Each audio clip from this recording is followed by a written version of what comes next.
Hello everyone, welcome back to my channel. कैसे हैं आप सभी? आई होप आप सब अच्छे होंगे, आपकी प्रिपरेशन अच्छी चल रही होगी। आई होप कि आपको भी मेरा पढ़ाया हुआ कुछ कुछ समझ में आ रहा होगा। ठीक है, सो टाइम ना वेस्ट करते हुए आज हम स्टार्ट करेंगे यूनिट सेकंड का एक टॉपिक है जिसका नाम है ऑपरेंट कंडीशनिंग थ्योरी, जिसको किसने दिया है? आपका बीएफ स्किनर ने ये आपका दिया है। ठीक है, इससे पहली वीडियो में हम लोगों ने थॉर्नडिके की ट्रायल एंड एरर थ्योरी पढ़ी थी, जिसको हमने स्टिमुलस रेस्पॉन्स थ्योरी भी बोला था, जिसको हमने बॉन्ड थ्योरी भी बोला था। ठीक है, उन्होंने भी एक एक्सपेरिमेंट करा था जिसमें उन्होंने एक केज के अंदर एक हंगरी कैट को रख दिया था और दरवाजा बंद कर दिया था और उस केज के बाहर एक प्लेट में फिश रख दी थी उन्होंने। कैट भूखी थी, ठीक है ना। कैट ने जैसे ही फिश को देखा तो उसने बहुत सारे अटेम्प्ट किए कि वो किस तरीके से उस फिश को खा सकती है। उसने बहुत सारे एफर्ट्स ट्राई करे, वो उधर उधर कूदी और उसने अपने पंजों को हिट करा जगह जगह। फाइनली उसने जैसे ही अपना पंजा उस लैच पे बाय द वे उसने जैसे ही हिट करा तो वो दरवाजा खुल गया और उसने उस फिश को खा लिया। ठीक है, उसने अपनी भूख मिटा ली। थॉर्नडिके ने इसी एक्सपेरिमेंट को बार बार रिपीट करा कैट के ऊपर और उन्होंने ये देखा कि जो कैट है, जैसे जैसे एक्सपेरिमेंट वो और आगे करते जा रहे थे ना, उस सेम एक्सपेरिमेंट, वैसे वैसे कैट जो है मिस्टेक्स जो है वो कम करती जा रही थी। ठीक है, और फाइनली एक ऐसी सिचुएशन आ गई थी जिसमें कैट ने एक भी मिस्टेक नहीं करी थी। वो उस चीज को सीख गई थी, that how to open the cage. ठीक है, तो थॉर्नडिके यही कहते हैं कि हम लोग ट्रायल करते रहते हैं, एरर करते रहते हैं, अपनी गलतियों से सीखते रहते हैं। Practice makes a man perfect, ये इनका कुछ ये वाला कंसेप्ट था कि हम लोग ट्रायल एंड एरर कर करके चीजों को सीखते हैं, ऐसा इनकी कहना था। ठीक है, इनका कहना था कि हमें किसी भी चीज के लिए हमारे पास एक ऑब्जेक्टिव होना बहुत जरूरी है। अगर हम किसी भी चीज की लर्निंग करना चाहते हैं तो उस ऑब्जेक्टिव के पीछे आपका एक मोटिव होना बहुत जरूरी है। ठीक है, साथ के साथ ही आपके पास एक स्टिमुलाई भी होना बहुत जरूरी है, that how to attain the objective. ठीक है, फिर जब आप के पास स्टिमुलाई आ जाता है, आपके पास एनकरेजमेंट आ जाता है, फिर आप रेस्पॉन्सेस एफर्ट डालते हो आप उस ऑब्जेक्टिव को अटेन करने के लिए। ठीक है, and finally without doing any mistake, जब आप एक करेक्ट रेस्पॉन्स पे निशाना लगाते हो, करेक्ट रेस्पॉन्स जब आप लाते हो अपने ऑब्जेक्टिव को अटेन करने के लिए, तो उस केस में क्या होता है, इनके हिसाब से एक स्टिमुलाई और करेक्ट रिस्पॉन्स के बीच में एक रिलेशनशिप जनरेट होता है, पावरफुल रिलेशनशिप जनरेट होता है। ठीक है, जो आपकी हेल्प करता है ऑब्जेक्टिव के अटेनमेंट में। ठीक है, ऐसा इनका कहना था। लेकिन ये थ्योरी भी कुछ इसकी शॉर्टकमिंग्स रही थी, ये हम प्रीवियस वीडियो में ये सब चीजें हमको डिस्कस कर चुके हैं। आज हम बीएफ स्किनर का ही ऐसा ही एक एक्सपेरिमेंट पढ़ेंगे। ठीक है, operant conditioning theory BF Skinner ने आपकी दी थी। इन्होंने बताया कि जो लर्निंग है उसको हम रिवार्ड्स एंड पनिशमेंट के थ्रू भी हम करवा सकते हैं। अपनी इच्छा अनुसार बच्चे में बिहेवियर बदला जा सकता है बाय गिविंग सम रिवॉर्ड्स और पनिशमेंट। जैसे कि बच्चे ने बहुत अच्छा काम करा, आप उसको कोई रिवार्ड दो, उसको अवार्ड दो, तो बच्चा खुश होगा, उसको एनकरेजमेंट आएगा, वो अंदर से थोड़ा जो है ना मोटिवेशन टाइप फील करेगा कि हाँ मेरे को ये करा तो मेरे को इतना अच्छा अवार्ड मिला, आगे और अच्छा करूंगा। इन केस अगर बच्चा कुछ गलत करता है, उसको समझ में नहीं आता, तो आप उसको हल्की सी पनिशमेंट दो तो भी वो उस डर से अच्छा करने की कोशिश करेगा कि अगर मैंने ऐसा गलत करा तो मेरे को पनिशमेंट मिल सकता है। ठीक है, तो by giving some rewards and punishment हम अपने हिसाब से वॉलंटरी मतलब अपनी इच्छा अनुसार बच्चे के बिहेवियर में चेंजेस ला सकते हैं, ऐसा इनका कहना था।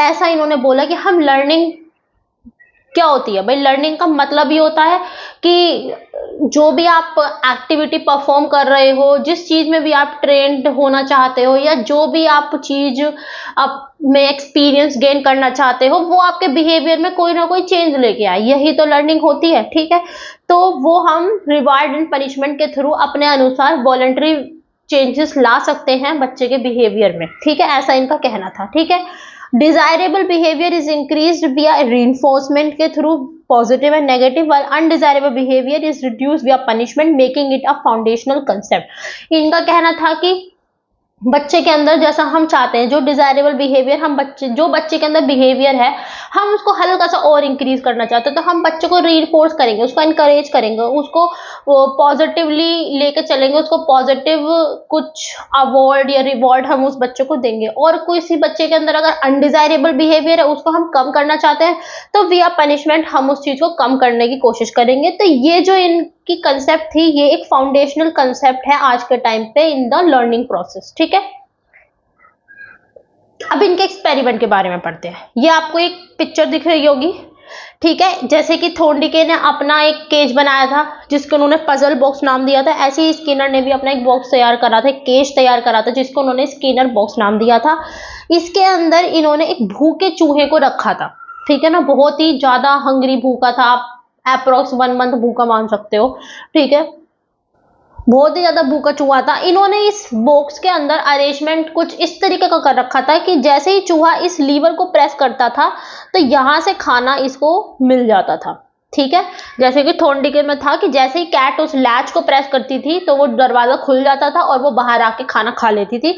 सेम टाइप का ही कुछ अरेंजमेंट इस बॉक्स में भी था। इसमें चूहा जो है इस लीवर को जैसे ही प्रेस करता था तो ये जो यहाँ खाना रखा है बकेट के अंदर, ये यहाँ से इस चूहे को मिल जाता था, ठीक है। इसके अंदर इलेक्ट्रिक ग्रिड भी थी, जो ये इलेक्ट्रिक शॉक टाइप नहीं देती थी, ये लाइटनिंग के पर्पज से यहाँ पे लगाई गई थी। तो कुछ अरेंजमेंट इन्होंने इस टाइप का कर रखा था, ठीक है। पढ़ते हैं इनके एक्सपेरिमेंट के बारे में। इस एक्सपेरिमेंट में स्किनर ने एक स्टार ब्रेड को बॉक्स के अंदर रखा, ठीक है। एक लीवर था, after being press released a mechanism to deliver a pellet of food to the rat, ठीक है। इनिशियली रैट ने बहुत सारे रैंडम बिहेवियर परफॉर्म करे उस बॉक्स के अंदर। उसने वॉकिंग करी, उसने सूंघने की कोशिश करी, स्निफिंग करी, स्क्रैच करा जगह जगह, खुरचा उसने जो वो कर सकता था उसने वो चीज करी फूड को पाने के लिए कैसे भी करके। क्योंकि वो अगर आप चूहों को किसी पिंजरे में भी बंद कर देते हैं जैसे हम, तो वो उछल कूद करता ही रहता है उस पिंजरे के अंदर। कभी कभी शांत बैठ जाएगा, कभी स्क्रैच करेगा, कभी उछल कूद करेगा, वो कोशिश करेगा कि मैं कैसे बाहर आ जाऊं, क्योंकि वो चूहा भूखा है तो उसको क्योंकि खाना चाहिए, ठीक है। तो ये सब जो उसने रैंडम बिहेवियर परफॉर्म करे, इनमें से किसी ने भी उसकी हेल्प नहीं करी टू गेट द फूड, ठीक है। एट सम पॉइंट रैट ने एक्सीडेंटली कैसे ही करके लीवर पे हिट कर दिया और उसको फूड मिल गया। तो ये सीधी सी बात है, भूखे रैट के लिए ये एक रिवार्ड था, ये एक बहुत बड़ा रिवार्ड था उसके लिए, ठीक है ना। स्किनर के और भी इस तरीके के बहुत सारे फेमस एक्सपेरिमेंट है, लेकिन सबसे ज्यादा रैट का ही पूछा जाता है, ठीक है। ऐसे इन्होंने एक पीजन के ऊपर भी इन्होंने एक्सपेरिमेंट इस तरीके से करा था। उसमें क्या था कि जैसे कि यहाँ पे रैट आपका लीवर को प्रेस करा, ऐसे पीजन के केस में क्या होता था, एक रेड बॉल होती थी, उसको पीजन जैसे ही अपनी चोंच को उस रेड बॉल पे हिट करता था ना, तो उसको फूड मिल जाता था, ठीक है ना। Because of food pigeon is likely to peck the same ball again and again. और जैसे जैसे एक्सपेरिमेंट बार बार होता गया तो pigeon learns that how to get the food. उसको समझ में आ गया कि अगर मैं अपनी चोंच को इस रेड बॉल पे हिट करूंगा तो उसको फूड मिल जाएगा, ठीक है। तो इस तरीके से लर्निंग होती है। देखो, ये जितने भी आपके साइकोलॉजिस्ट ने अपने एक्सपेरिमेंट बेस्ड थ्योरी दी है इन्होंने, तो ये जितनी भी सब बिहेवियरल थ्योरी है ये आपकी, मतलब ये कहती है कि आप मतलब ये रटने पे फोकस करती हैं ये जितनी भी थ्योरी है, कि हम जो है याद करके रट के इमिटेशन करके प्रैक्टिस करके चीजों को सीखें। लेकिन हमारा जो आज के टाइम का एनसीएफ करिकुलम है, हमारा आज के टाइम पे जो हम एजुकेशन बच्चों को देते हैं, उसमें ये चीज एप्लीकेबल नहीं होती है। उसमें हम नहीं मानते हैं कि बच्चों को रट के चीज सीखनी चाहिए, उसमें हम मानते हैं कि बच्चे करके सीखें। प्रैक्टिकल लर्निंग बच्चों की होनी चाहिए, रियल लाइफ से लिंक करके लर्निंग बच्चों को दी जानी चाहिए, बच्चे चीजों को समझे ना कि रटे ना। हम इस चीज पे फोकस करते हैं, लेकिन ये जो थे ये इमिटेशन पे रटने पे फोकस ये लोग करते थे, ठीक है। स्किनर ने बिहेवियर को डिफाइन करा कि 2 टाइप्स के बिहेवियर होते हैं। एक्सपेरिमेंट के बेसिस पे इन्होंने 2 टाइप्स के बिहेवियर को इन्होंने डिफाइन करा। सबसे पहला बिहेवियर होता है रिस्पोंडेंट बिहेवियर, जिसको हम एलिसिट बिहेवियर भी बोलते हैं। आपका कभी किसी गर्म चीज पे हाथ लग गया तो आप एकदम से हाथ हटा लोगे अपना, ये क्या है, रिस्पोंडेंट बिहेवियर, ठीक है ना, जो ऑटोमेटिकली हो जाते हैं, ठीक है ना। Such as pulling your hand back from the hot stove, ठीक है ना। या फिर कोई कीड़ा आ गया आपके हाथ पे, कॉकरोच आ गया, तो आप एकदम से हाथ झटक दोगे अपना, ठीक है ना। या when the doctor taps on your knee, jerking your leg when the doctor taps on your knee, है ना। तो ये जो बिहेवियर्स होते हैं इनको हमें सीखने की जरूरत नहीं पड़ती कहीं से भी, ये ऑटोमेटिकली हो जाते हैं, इनवॉलेंटरी हो जाते हैं बिना अपनी इच्छा के, ठीक है ना। तो इनको हम बोलते हैं रिस्पोंडेंट बिहेवियर, ठीक है। फिर सेकंड टाइप का बिहेवियर उन्होंने बताया ऑपरेंट बिहेवियर, जिसको हम एमिटेड बिहेवियर भी बोलते हैं। ये जो बिहेवियर होते हैं ये हमारे कंट्रोल में होते हैं, ठीक है ना। ये हम अपनी इच्छा अनुसार चाहे तो परफॉर्म करें चाहे तो परफॉर्म ना करें, ये सब हमारे ही कंट्रोल के अंदर होते हैं, ठीक है ना।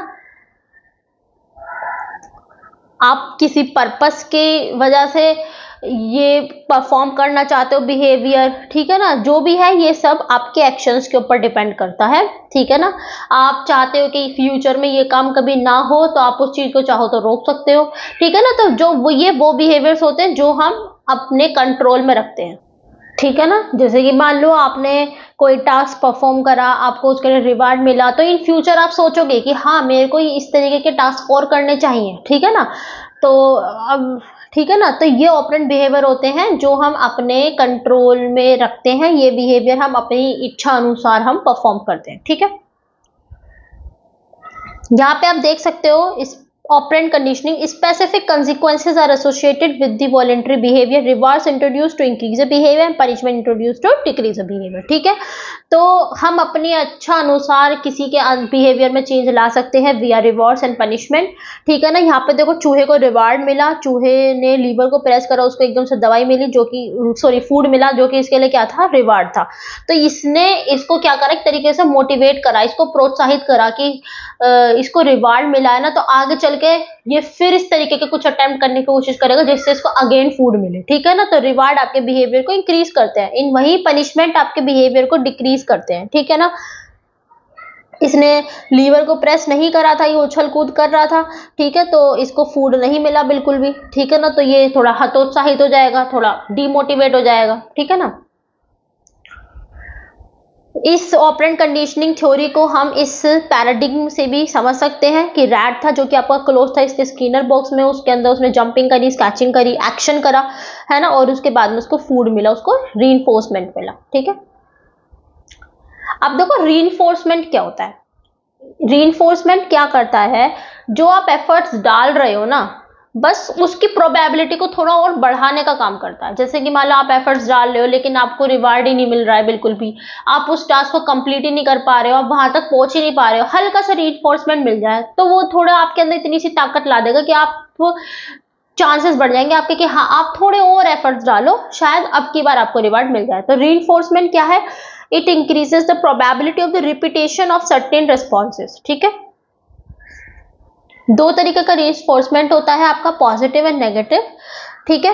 रीइंफोर्समेंट बिहेवियर को इंक्रीज करने में मदद करता है, वही पनिशमेंट आपके बिहेवियर को डिक्रीज करने की कोशिश करता है, ठीक है। पॉजिटिव रीइंफोर्समेंट क्या होता है, positive reinforcement adds pleasant stimulus to increase a behaviour. Stimulus मतलब कि एक अच्छा सा कह सकते हैं एनकरेजमेंट आपके बिहेवियर में ये ऐड कर देता है, ठीक है ना। जैसे कि आपने हॉर्स को ट्रीट दी when it approaches to you, या फिर डॉग को आपने ट्रीट करी, आपने डॉग को कोई ट्रीट दी, वो आपका वो सामान वहां से उठा के ले आया, दे देते हैं ना ऐसे छोटी छोटी सी ट्रीट दे देते हैं। छोटा बच्चा होता है वो उसे कहो बेटे कटोरी लेके आओ, वो लेके आएगा और लो चॉकलेट रिवार्ड के तौर पे, ठीक है ना। तो ये होता है पॉजिटिव रीइंफोर्समेंट, उसके बिहेवियर को इंक्रीज करना जिससे कि बच्चा आगे चल के और वो एक्टिविटीज करे, ठीक है। नेगेटिव रीइंफोर्समेंट क्या होता है, remove aversive stimulus to increase a behaviour, for example releasing pressure on horse shoulder when it moves its front and away from you, ठीक है। तो आपने क्या करा, हॉर्स के शोल्डर पे जो प्रेशर था उसको आपने रिलीज कर दिया जब उसने अपना जो फ्रंट एंड था वो आपसे थोड़ा अलग मूव किया तो, ठीक है। मतलब नेगेटिव रीइंफोर्समेंट क्या होता है कि आप उसका बिहेवियर को जो है आप नहीं चाहते कि वो वैसा परफॉर्म करे। फॉर एग्जाम्पल जैसे कि आपने वो देखी होंगी, बैलगाड़ी देखी होगी, ठीक है ना। तो जब गाय या फिर हॉर्स वगैरह पीछे तांगा देखा होगा आपने, तो जब वो नहीं चल रहे होते हैं या उधर उधर देख रहे होते हैं तो फिर जो उनका मालिक होता है उन तांगों का, वो क्या करता है, उनकी नेक पे तेजी से हिट करता है जिससे कि वो उस एक्शन को दोबारा से परफॉर्म कर सके, क्योंकि वो गलत काम कर रहे होते हैं, गलत इन द सेंस कि मतलब कि जो मालिक है उसके अकॉर्डिंग वो काम नहीं कर रहे होते हैं, तो मालिक उसके बिहेवियर में चेंज लाना चाहता है, तो यहाँ रिवार्ड के थ्रू तो लाएगा नहीं क्योंकि वो काम अपोजिट कर रही होती है, तो वो उसको पनिशमेंट देगा, वो उसको हिट करता है, उसके बाद उनका जो बिहेवियर होता है वो वाला वो चेंज होता है और वो अगेन वही वाला काम करने लग जाते हैं, वो चलने लग जाती हैं फिर से, ठीक है ना। तो सेम केस यहाँ पे ही है कि जब वो हॉर्स जो है उधर उधर देखने लग जाता है, मालिक से मुंह मतलब मालिक के अकॉर्डिंग काम नहीं करता है, तो फिर वो उसके शोल्डर पे तेजी से प्रेशर हिट करता है, जिससे कि वो उसका बिहेवियर में चेंज आता है, वो फिर से उसी पॉजिटिव काम को करने लग जाता है, ठीक है ना। एक और एग्जांपल मैं आपको इसको दे सकती हूँ, जैसे कि आप गाड़ी में बैठते हो, आपको पता है कि आपको शॉर्ट डिस्टेंस कवर करनी है, तो आप सीट बेल्ट नहीं लगाते हो, लेकिन कुछ गाड़ियों में ऐसा सिस्टम होता है कि वो साउंड बीप करती रहती है बार बार जब तक कि आप सीट बेल्ट ना पहनो, तो ये नेगेटिव रीइंफोर्समेंट है कि आपने सिर्फ बीपिंग साइड को स्टॉप करने के लिए आपने सीट बेल्ट पहन ली, ठीक है ना, क्योंकि आप नहीं चाहते थे कि मैं इसकी आवाज सुनूं, इसीलिए आपने वो सीट बेल्ट पहन ली, तो दिस इज नेगेटिव रीइंफोर्समेंट, ठीक है।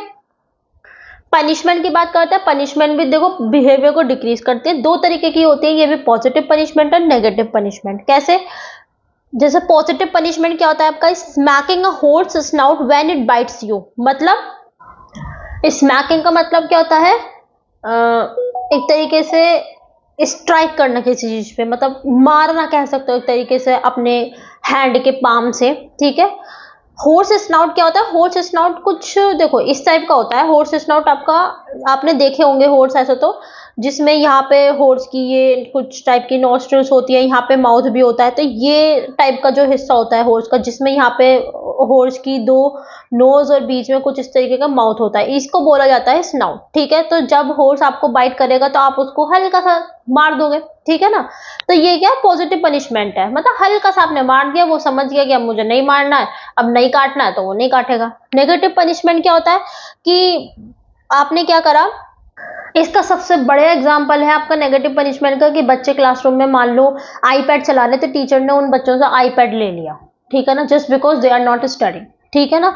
तो आप क्या करते हो, बच्चों का बिहेवियर डिक्रीज करना चाहते हो, आप चाहते हो कि बच्चा आईपैड कम से कम यूज करे, पढ़ाई पर दिमाग लगाए, तो जो उन बच्चों का प्लीजेंट स्टिमुलस था, जो उनको बहुत ही प्रिय था, जिसको करने में बच्चों को मजा आ रहा था, आपने उस चीज को क्या करा, छीन लिया, रिमूव कर दिया, ठीक है।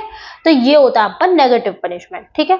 जरूरी नहीं है कि आप यही एग्जाम्पल लिखें, ये तो पिक्चर में थे तो मैंने यही एक्सप्लेन कर दिया, आप चाहो तो अपनी इच्छा से भी कोई भी एग्जाम्पल दे सकते हो, ठीक है। अब रीइंफोर्समेंट शेड्यूल्स की बात करते हैं, मतलब हमें कब कब रीइंफोर्समेंट बच्चों को देना चाहिए, ठीक है। During the early stages of learning, continuous reinforcement is oftenly used. This involves reinforcing a response each and every time it occurs, such as giving a puppy a treat every time it pees outside. देखो reinforcement schedule, एक तो होता है आपका continuous reinforcement, एक होता है आपका partial response में। continuous reinforcement क्या होता है कि आप जो है हर एक रिस्पॉन्स पे हर टाइम आप उसको जो है रीइंफोर्समेंट देते हो, कोई ना कोई रिवार्ड देते हो, तो उसको बोला जाता है कंटिन्यूअस रीइंफोर्समेंट। फॉर एग्जांपल जैसे कोई पप्पी है, उसने जो है पोटी है, वो हर बार बाहर करने के लिए आप उस पप्पी को क्या देते हो, ट्रीट देते हो, तो this is a continuous reinforcement. Her time जब भी वो बाहर पोटी करेगा आप उसको जो है ट्रीट दोगे, ठीक है, कोई ना कोई ट्रीट दोगे, ठीक है। तो जब छोटा बच्चा होता है, जब वो अर्ली स्टेजेस में होता है अपनी लर्निंग की, तो उस टाइम पे बच्चों को कंटिन्यूअस रीइंफोर्समेंट दिया जाता है, ठीक है ना, ज्यादातर हम यूज करते हैं, जैसे कि बच्चे ने आज ए फॉर एप्पल लिखा वेरी गुड, उसको रिवॉर्ड दिया, फिर नेक्स्ट टाइम उसको कुछ कहीं बी फॉर बॉल लिखा, उसने वेरी गुड। तो स्टार्टिंग की जो अर्ली स्टेजेस होती है लर्निंग में, उसमें हम ज्यादातर कंटिन्यूअस रीइंफोर्समेंट का ही यूज करते हैं, ठीक है। इससे बच्चे के अंदर क्यूरियोसिटी डेवलप होती है, इंटरेस्ट डेवलप होता है कोई भी चीज सीखने में, ठीक है। जब बच्चा एक बार एक टाइम को फिर जब बिहेवियर को एक्वायर कर लेता है, जब उसको हमें लगने लगता है कि हाँ बच्चे के अंदर अब इंटरेस्ट डेवलप होने लग गया पढ़ाई को लेके, उसके अंदर क्यूरियोसिटी जागने लग गई है, काफी हद तक चीजें बेसिक चीजें वो सीखने लग जाता है, उस टाइम पे हम फिर पार्शियल रीइंफोर्समेंट का यूज करने लग जाते हैं, जिससे कि बच्चा थोड़ा जो है अपनी मेंटल स्किल्स का भी यूज करके खुद से भी कोशिश करे टास्क तक पहुंचने की, ठीक है। तो चार मेन टाइप होते हैं पार्शियल रीइंफोर्समेंट के आपके। सबसे पहला होता है फिक्स्ड इंटरवल शेड्यूल। इसमें क्या होता है, reinforcing a behaviour after a specific period of time has elapsed. जब आपका एक स्पेसिफिक पीरियड ऑफ टाइम आपका गुजर चुका हो, उसके बाद हम बच्चे के बिहेवियर को रीइंफोर्समेंट देते हैं। ठीक है, फिक्स्ड रेशियो शेड्यूल्स में क्या होता है कि reinforcing a behaviour after a specific number of responses have occur, जब बच्चा एक specific number of responses perform कर चुका होता है उसके बाद हम उसके बिहेवियर को में रीइंफोर्समेंट देते हैं। वेरिएबल इंटरवल शेड्यूल्स में क्या होता है, reinforcing the behaviour after an unpredictable period of time as, जो आपने प्रिडिक्ट भी नहीं करा था कि इतना टाइम निकल जाएगा और इतना टाइम निकल गया, unpredictable period of time has elapsed, उस केस में फिर आप बच्चे के बिहेवियर को रीइंफोर्स करेंगे।